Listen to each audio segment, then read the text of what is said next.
You fam. So I have my nutrition appointment today, and everybody has questions about maintenance, and so my nutritionist Laura has agreed to answer some questions, and we're just going to go through my normal appointment so you guys can see. Okay, let's just do it like that. So talking about your weight since last time, Okay. you are down 35 pounds since the last time I saw you in May, and like we were discussing before we turned the video on, that you are now in a healthy weight range. Yeah. So the question you posed to me was, what do the doctors look at? So there's a couple things doctors look at. We look at BMI a lot. BMI looks at how tall you are and how much you weigh, and that's it. It doesn't look at composition, it doesn't look at anything like that. And it's typically used as a community tool to help identify, doctors and health professionals identify those people at risk based on their weight for things like diabetes, hypertension, and heart disease. So what they have shown is that there's what we consider the healthy range. I wouldn't necessarily label it the normal range, because the majority of the American public is actually in the overweight and obese category.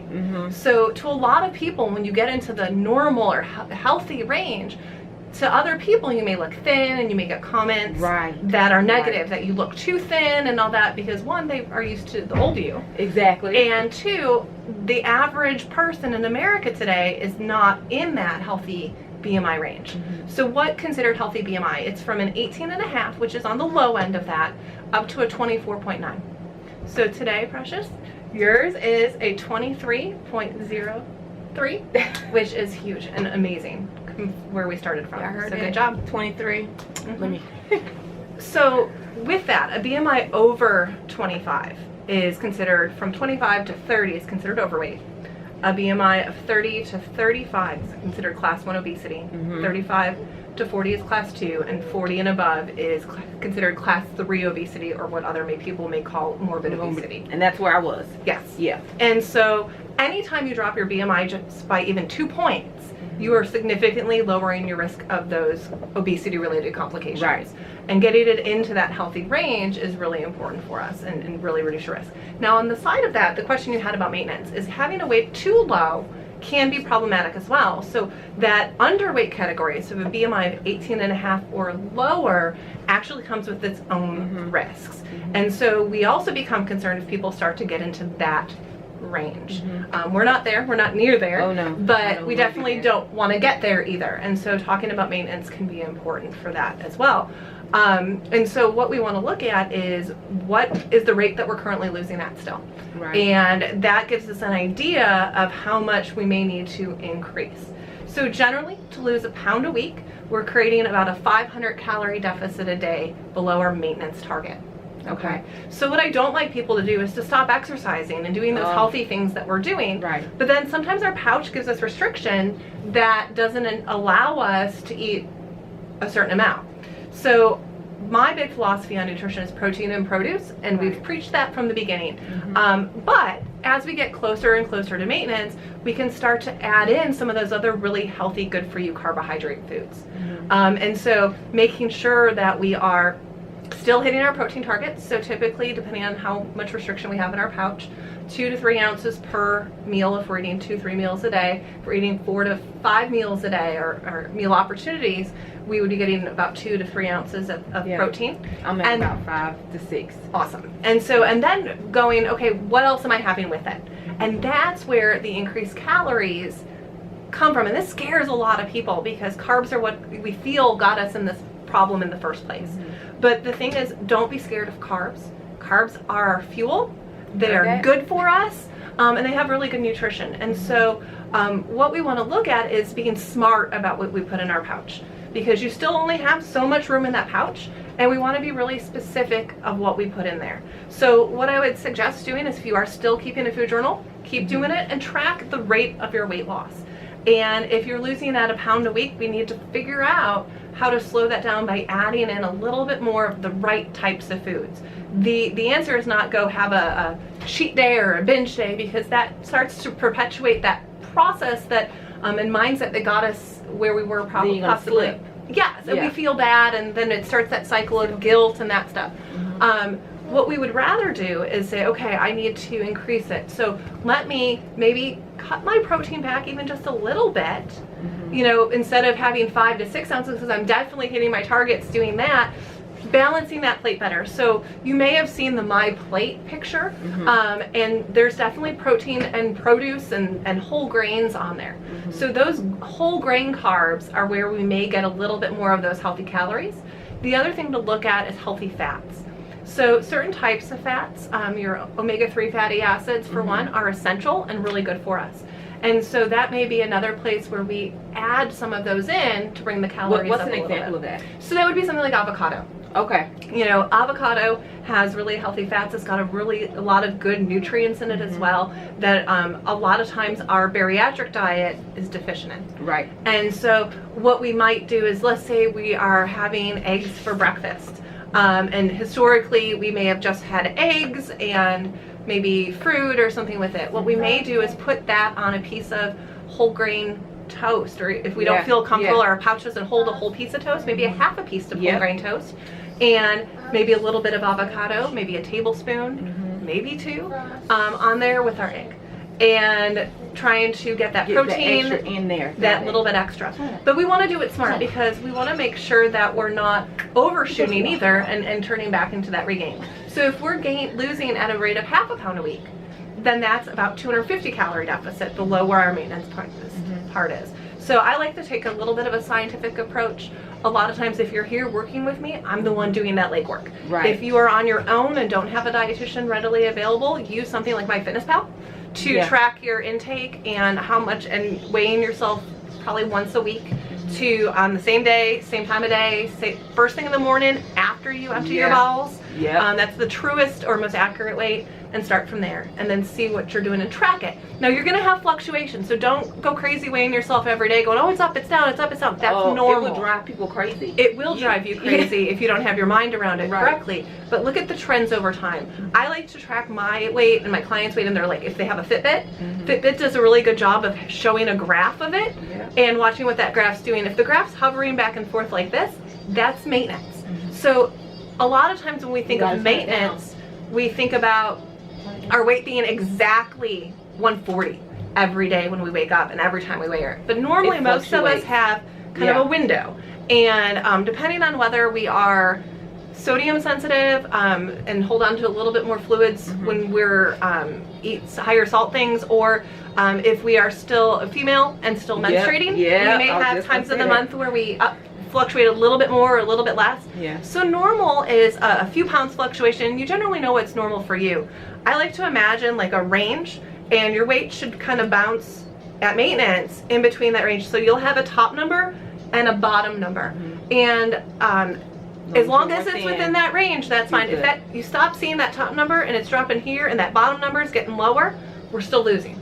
Okay, but that's also a good way to keep yourself, once you're in maintenance, to make sure you don't fall back into those old habits and the weight sneak back up on you, because it's a whole lot easier to take care of 5 or 10 pounds than, as we've experienced, 50 or 100. That's right. And so I still recommend weighing at least once a week, even when we get to maintenance. Just keep an eye on that range and watching it, and making sure that we kind of get within that target. So when we're looking at what to do with our meal plan, it's those healthy carbs and those healthy fats. So it could be sweet potato, it could be quinoa, which is also a carb and a protein, a good source of protein. It may be beans, black beans, kidney beans, pinto beans are carbs and protein and fiber. And maybe those healthy fats. So another example would be nuts. So nuts a lot of times are a protein, but as you may know, they're really high in fat as well. So they don't have a lot of protein per calorie. Not the best choice all the time, but in this situation, that may be, as we're trying to increase our calories just a little bit, maybe a way to eat those as a snack, or put a little bit, some almond slivers on our salad, and approach it that way. So a lot of times I get to maintenance. The other thing is, a lot of times your body will get to the weight it's supposed to be, and it kind of just slows out, because one of the things you'll notice as you get closer and closer to where your body is supposed to be, it gets harder to lose weight.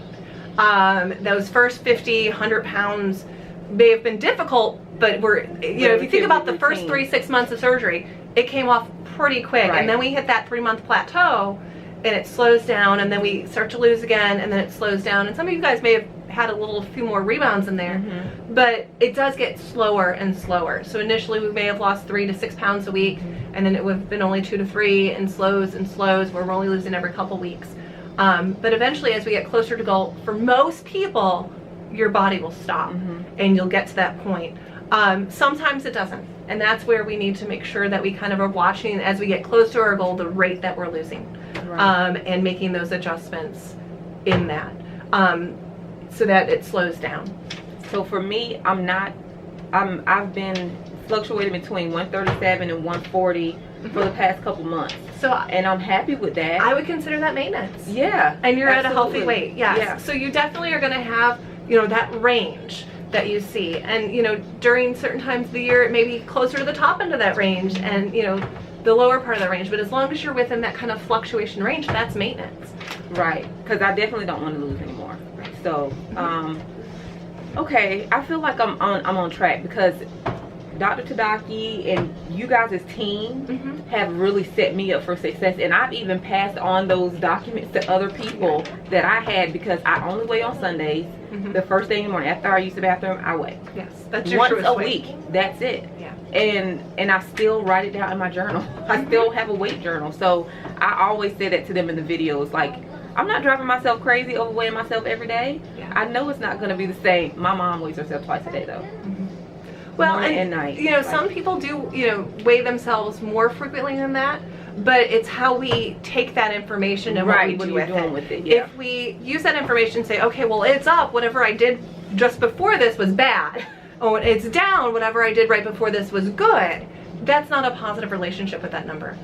What are your thoughts on protein shakes and those? So this far out from surgery, my hope for you guys is that you're able just to love and enjoy real food. Right. Our program was always really, let's get you off the shakes as fast as possible, because my belief about why bariatric surgery works, and even when we first started our program here, I was actually part of the founding people of the program, was I wanted to make sure we did it right. Yeah. And a lot of professionals, doctors and other people said to me, well, if these people can't do it on their own and make those changes, why is this surgery going to help them? And what bariatric surgery does, in my opinion, it gives you a second chance to learn to eat and listen to your body. Yes. I use children and babies as an example. As Precious knows, I am also a pediatric, work with kids. And with kids, babies are born with that ability to know exactly what they need. You breastfeed a baby, the baby knows how much it needs.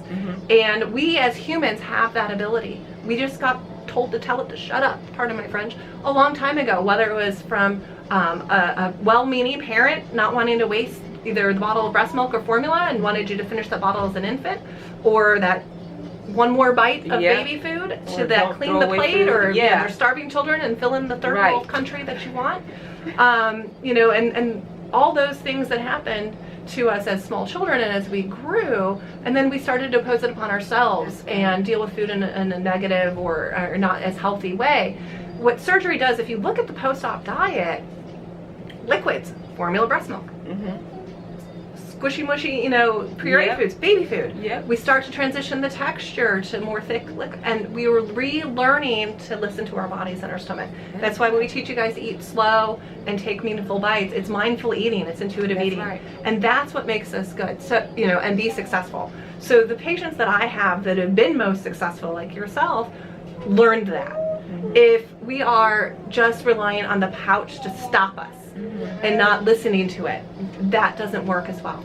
And you can always out-eat a pouch. There's ways to outsmart it and put stuff in there that slides through if we have a lap band or if we have a bypass or a sleeve that is very nutrient dense and it doesn't take up a lot of room. And there's ways to outsmart it. We could drink caloric beverages all day long and fill those up. So we have to use it as the tool that it is to help us relearn what our bodies know to do already. And that's where I think that at maintenance level, we will get to where we need to be. We always come into surgery with an idea in our head of what our goal weight should be. And a lot of times, from my experience, it's never what it really turns out to be. Because I don't think you ever thought you would weigh what you weigh today. No, absolutely not. And you would probably have been just happy to be in the 100s. Yeah. And so the thought of being where we're at today is mind-blowing from the beginning. And Absolutely. so this is healthy. This is, you know, if somebody met you on the street today and didn't know your journey and where you came from, they would look at you and said, wow, look at that very healthy person. Yeah. Unless And they seen them arms, then they would. but the idea is that we want to relearn what we're doing and start from there. Okay. So, but to answer your question about protein shakes, some people, they are beneficial for. So that person whose pouch is still super restrictive and they're not able to get in the protein that they need, they may need it. Or somebody that is really struggling with eating, say, breakfast or a different meal because either their pouch won't let them or their lifestyle won't. I would encourage them to work on that lifestyle issue and take that time and realize you deserve to enjoy food. And that's a big thing for a lot of my clients, that you deserve to take time and eat and enjoy it and not feel bad and guilty about it. So so when you're post-op, you do have to do some protein shakes to get that protein in the beginning. Yes. At what point do you recommend that they kind of start phasing those out? So as soon as they can start to tolerate enough food and protein in their pouch to do so. So typically that's somewhere between the soft diet and the regular. Okay. And again, it just is very individualized. Some people's pouches, depending on your really surgeon, sensitive. are really sensitive Right. and really tight, and it takes 6 months for the swelling to go down enough that they can get enough solid protein in. And even then, it has to be moist solid protein. So like chicken's really hard. So like chicken thighs are totally okay and moist, more moist than chicken breasts. But trying to make sure they get enough solid protein in first, then they can start to phase it out. What I often will tell people to do is get some really good unflavored protein. Oh, that Gene Pro. Yes, and mix it in with your foods. Yeah. During that pureed soft Right. stage, just like we used to do with babies and rice cereal or oatmeal cereal, to That's thicken it up and increase the texture of it. You can do a little bit of that to kind of get some of that protein in that pureed stage. And then as you're able to get off, I like to get people off drinking the shakes as soon as possible once they're able to tolerate solid food. Because I'm a big fan of not eating and drinking, not drinking your calories. Because I think that's what gets a lot of us in trouble in the first place. Right. I never made that correlation between a baby and, a post-op person. Like, it really is sort of like synonymous, like together. Yes. So it's this new thing. People are doing this keto diet. So there are several of my subscribers that have had weight loss surgery, but they are having problem with the regain. They may not be as far out as myself, but they're going to this keto. Is that something that is good for you? Or? Keto is the ketogenic diet was actually developed for children with epilepsy and seizures. And the idea behind it was that you go on a high fat, actually not high protein diet. So the ketogenic diet is very high fat profile, low kind of protein and low carb. And so really not the combination you want for a bariatric patient. When you have a really small pouch, the idea is that we need to get in what we need. Nutrients. And